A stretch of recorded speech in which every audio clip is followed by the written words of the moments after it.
नमस्कार मंडळी, श्री स्वामी समर्थ. 2 मार्च 2026 वार सोमवार या दिवशी आलेली आहे हुताशनी पौर्णिमा. अतिशय महत्त्वाचा दिवस, कारण या दिवशी आपण होळी साजरी करत असतो. आता पौर्णिमा कधी सुरू होत आहे तर 2 तारखेला संध्याकाळी 5:56 आपली पौर्णिमा सुरू होत आहे. त्यानंतर 3 तारखेला संध्याकाळी 5 वाजेच्या दरम्यान पौर्णिमा संपते. आता होळी कधी साजरी करायची तर उदयतिथीनुसार जर 3 तारखेला पौर्णिमा असली तरी सुद्धा 3 तारखेला चंद्रग्रहण आहे. मग या हिंदू धर्मानुसार आपल्याला हुताशनी पौर्णिमा ही 2 तारखेला साजरी करायची आहे. आता पौर्णिमा म्हटलं तर वाईटावर चांगल्याचा विजय. आपल्या आयुष्यातील ज्या काही कटकटी आहेत, ज्या काही नकारात्मक गोष्टी आहेत, काही बाधा आहेत, काही संकट आहेत, काही दुःख आहेत, त्याचा नाश करण्याचा हा दिवस असतो. आपलं आयुष्य सुखकर करण्याचा हा दिवस असतो. आता म्हटलं तर खूप चांगले प्रकारचे उपाय आपण करत असतो, तेवढी सेवा करत असतो, पण जेवढं चांगलं असतं तेवढंच वाईटही या जगात आहे. म्हणजेच काय तर होळीच्या दिवशी काही तांत्रिक उपायसुद्धा केले जातात. बरेच लोक हे काही तांत्रिक उपाय करतात. आता तांत्रिक उपाय करणं म्हणजे काय तर ज्यांना कोणाला अडचणी आहे, थोडासा बाहेरचा त्रास आहे. बघा, एखाद्याला जेव्हा खूप अडचणी असतात किंवा कुठल्या तरी काम होत नाही, आयुष्यात सगळं सक्सेस आहे, पण एखादी छोटीशी गोष्ट त्याला मिळत नाही, तर कुठेतरी ह्या अडचणी असतात किंवा त्याला बाहेरची बाधा म्हणा किंवा कुठलं तरी संकट अडकलात आज, तेव्हा तो 36 नवनाथ पारायण करताना लावतो. आणि आपली माहिती आहे की जेव्हा 36 नवनाथ पारायण करायला लावतो तेव्हा ती वाईट शक्ती, त्या वाईट माता ती पारायण करू देत नाही. थोडंसं विषांतर होईल, पण सांगावंसं वाटतं. म्हणजेच असं बघितलं आहे की अगदी की 36 नवनाथ पारायण करायला बसलं की ती नवनाथ पारायण होऊ देत नाहीत. म्हणजे त्याच्यामध्ये काही ना काही अडचणी हे येतच असतात. ती वाईट शक्ती, वाईट माता पारायण करू देत नाही. थोडंसं विषांतर होईल, पण मी सांगावंसं वाटतं की 36 अगदी की 36 नवनाथ पारायण करायला लावले, सगळं चांगलं होतं. पण कसं होतं की समजा आपण ते करायला बसलं तर त्यामध्ये काहीतरी अडचणी येतात. ती पारायण आपल्याकडून पूर्ण होत नाहीत किंवा व्यवस्थित केले जात नाहीत. नंतर पारायण होत नाहीत, बसलं की त्रास होतो, त्रास व्हायचा, सगळ्या आपल्याला थकवा यायचा. मग हे असं का होतं तर कुठेतरी होळीच्या दिवशी आपले जेवढे चांगले आहे तेवढेच वाईटसुद्धा आहे. जगात जेवढं चांगलं आहे तेवढाच वाईटपणा पण आहे. आपल्याला सगळ्यांचंच आपलं चांगलं देखील झालेलं आपल्याला बघवत नाही. लोकांना आपलं घर, पैसा, गाडी सगळं दिसतं, पण त्यामागचं कष्ट हे कोणालाच दिसत नाही. त्यामागचं कर्ज कोणाला दिसत नाही. त्यामागचा आपण किती संघर्ष केला हे कोणालाच दिसत नाही.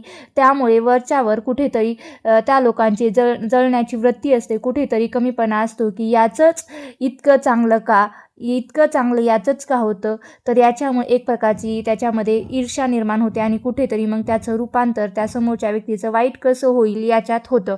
मग या होळीच्या दिवशी काही गोष्टी अशा आहेत ज्या तुम्हाला टाळायच्या असतात. आधी आपल्याला माहीत असतं की काही लोक आयुष्यात असे आहेत ज्यांच्याशी नातं पण आपण तोडू शकत नाहीत, कारण ते नातं रक्ताचं असतं की आपण तोडूही शकत नाहीत. पण त्याच्यापासून लांब राहण्याचा नक्की प्रयत्न करा. होळीच्या दिवशी सगळ्यात आधी तर होळीच्या दिवशी परान्न घ्यायचं नाही, दुसऱ्याच्या घरचं अन्न खायचं नाही. गुरुमाऊली नेहमी म्हणतात, सेवेकऱ्यांच्या घरातलं अन्न कधी परान्न होत नाही. म्हणजे समजा तुम्ही माझ्या कधी घरी आलात तर तुम्ही माझ्या घरचं अन्न खाऊ शकतात, कारण स्वामी सेवेकरी आहे. स्वामींची सेवेकरी वृत्ती ही वेगळीच असते, कारण प्रत्येक स्वामी सेवेकरी हेच असतं की महाराज तुम्ही माझं चांगलं केलं तर तुम्ही दुसऱ्यांचं सुद्धा चांगलं करा, ही वृत्ती असते आणि प्रत्येकामध्ये ती असते. फारच कमी लोक अशी असतात की ज्यांना खरंच लोकांचं चांगलं झालेलं बघवत नाही. म्हणून आपल्याला माहिती आहे की म्हणजे अशी काही लोक आहेत ज्यांना आपलं चांगलं झालेलं बघवत नाही. अशा लोकांशी जरा राम राहण्याचाच प्रयत्न करा. बघा, त्यानंतर परान्न वर्ज करायचं आहे. माहेरचं खाऊ शकता किंवा तुम्ही मेसचं वगैरे खाऊ शकता, कारण ते बिचारे सगळ्यांसाठी सारखंच करत असतात, कारण लोक असतात असं. मग अशा वेळेस तुम्हाला परान्न खायचे नाही, तर तुम्ही तुमच्या घरातलं खाल्लं तरी तुमच्या घरातलं खा. त्या दिवशी आपण छान नैवेद्य पण करत असतो. जे असेल ते तुमच्या घरातलं खा. मुलं बाहेर शिकायला आहेत तर ते बिचारे हॉस्टेलचं खाऊ शकतात किंवा मेसवाल्यांचं, हॉटेलवाल्यांचं माहिती असतं, तुम्ही खाऊ शकतात. जे कोणी बाहेर राहतात त्यांनी काय करायचं, फक्त काही आपले थोडे आहे म्हणून काय तर हितशत्रू असतील त्यांच्यापासून जरा लांब राहा. दुसरं कुठलाही पांढऱ्या रंगाचा पदार्थ खायचा नाही असं म्हटलं गेलं आहे. मग ती मिठाई असो किंवा गोड काही असो. बघा, होळीच्या दिवशी आपण नारळ अर्पण करत असतो. होळीमध्ये काही ठिकाणी नारळ अर्पण करतात तर काही ठिकाणी नारळ फोडतात. आता ते नारळ फोडून तुम्ही खाऊ शकतो, कारण ते तुम्ही तुमच्यासाठी फोडलेलं आहे. कोणीतरी तुम्हाला एखाद्याने नारळाचा प्रसाद दिला, आता ती व्यक्ती कसं आहे ते त्याच्यावर डिपेंड करतं. पण जर कोणी तुम्हाला समजा XYZ असे व्यक्ती आहे त्याने पांढऱ्या रंगाचं काही दिलं तर तो शक्यतो टाळावा, कारण असं म्हटलं जातं की पांढऱ्या रंगावर असं पटकन अट्रॅक्ट होतं. म्हणजे एखाद्याला काहीतरी वाईट करायचं आहे तर त्या पांढऱ्या रंगावर अट्रॅक्ट होत असतं, पांढऱ्या वस्तूवर अट्रॅक्ट होतं. खरं तर पांढरं हे शांततेचं प्रतीक आहे, पण एखाद्या पदार्थाद्वारे तुम्ही एखाद्याला खाऊ घालू शकता तर ते पांढरं आहे असं म्हणतात. त्याचबरोबर दुसरं आहे तर नागवेलीचं पान. तर बऱ्याच लोकांना पान खायची सवय असते, दुकानातून आणलं की पान तुम्ही खाऊ शकता. पण जवळपास कोणीतरी तुम्हाला दिलं, बाबा हे नागवेलीचं पान आहे तू खा, तर ते खाऊ नये असं म्हटलं गेलं आहे. ज्या पद्धतीने जगात चांगल्या गोष्टी आहेत त्याच पद्धतीने वाईटसुद्धा गोष्टी आहेत. खरंच त्या वाईट गोष्टी असतात का, आणि त्या सांभाळून त्यांना धरून त्यांना सोडून आपल्याला आयुष्य जगायचं असतं. आता हे 2 पदार्थ आहेत जे तुम्हाला खायचे नाहीत. बऱ्याच वेळा आपलं जेव्हा आता तुम्हाला किंवा आपण जेव्हा आजारपण येत असतं त्यामध्ये किंवा लक्ष्मी प्राप्तीसाठी आपल्याला जे काही नागवेलीचे पान आहे ते दहन करायचे असतात. तर हा एक उपाय आहे, मी नक्कीच तुम्हाला सांगेन. पण या दिवशी नागवेलीचे पानं खायचे नाही. दुकानवाल्याने जे पानवाले आहेत तेच तुम्ही खाऊ शकतात, कारण इन जनरल आता एखाद्या पर्टिक्युलर व्यक्तीने जर तुम्हाला नागवेलीचं पान दिलं तर ते शक्यतो टाळावे. थोडक्यात काय तर आपल्याला होळीच्या दिवशी परान्न खायचं नाही. मग ते पांढरं असो किंवा नाही तर कुठलंही असो, दुसऱ्यांच्या घरचं आपल्याला खायचं नाही. आपल्याकडे एक पद्धत आहे बघा, गावाकडे अजूनही एक पद्धत आहे की काहीतरी छान केलं की शेजारच्यांना ताट घेऊन देतो. पण आपण अर्थात शेजारचे चांगले असतात, आपल्याला कळतं कोण आपल्याबद्दल चांगला आहे. एखादी व्यक्ती जर नक्कीच आपल्याबद्दल चांगला विचार करत असेल तर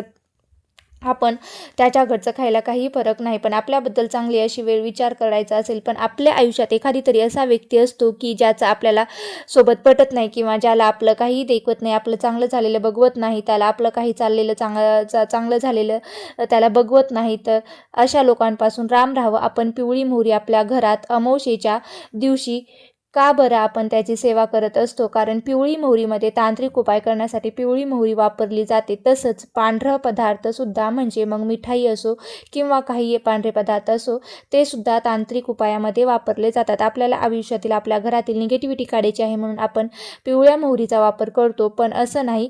म्हणून शक्यतो परान्न वर्ज्य करा. दुकानातील मिठाई खाऊ शकता तुम्ही, तुमच्या पैशाने दुकानदाराकडे मिठाई आणलेली आहे ती देवाला नैवेद्य दाखवा आणि तो तुम्ही खाऊ शकता.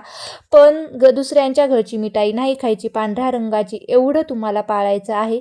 बाकी सगळे तुमच्या दुसऱ्या दिवशी धुलवंदना चंद्रग्रहण जरी असलं तरी सुद्धा बऱ्याच ठिकाणी वीर जीव घातले जातात. तर वीर जीव न घालणं म्हणजे काय तर आपल्या घरात मृत व्यक्ती आहेत त्यांचा टाक असतो, त्याला वीर म्हणतात. तो टाक थोडक्यात काय तर प्रत्येक गावात हे नाही केलं जात नाही. ज्या भागात आहे त्या भागात तुम्ही वीर जीव घालू शकता. करी दिनाला म्हणजे जो मृत व्यक्ती गेले आहे त्यांना जीव घातलं जातं. मग जे काही नैवेद्य दाखवतात त्या टाकांना नैवेद्य दाखवला असतो, उपवास करू जीव घालायचा असतो आणि नंतर जो काही टाक असतो ते गंगेवर घेऊन जातात आणि त्यांना आंघोळ वगैरे घातले जातात. बरेच लोक असे करतात, म्हणजे ज्यांच्याकडे प्रथा आहे, ज्या गावात प्रथा आहे त्या तिकडले लोक हे सर्व करतात, जीव घालतात. आणि ज्या गावामध्ये प्रथा चालीरीती नाही तिथेही केलं जात नाही. प्रत्येक गावामध्ये वेगवेगळी पद्धत असते. जशी तुमच्याकडे पद्धत आहे त्या पद्धतीने तुम्ही वीर जीव घालू शकता. जर तुमच्याकडे पद्धत नसेल तर तुम्ही जीव घालू नका. आता बघा, होळीच्या दिवशी आपण होळीच्या दिवशी काय करायचं काय नाही करायचं हे मी सगळं यामध्ये सांगितलेलं आहे. तरीच होळीच्या दिवशी कोणता एक पदार्थ खायचा नाही ते पण या व्हिडिओमध्ये सांगितलेलं आहे.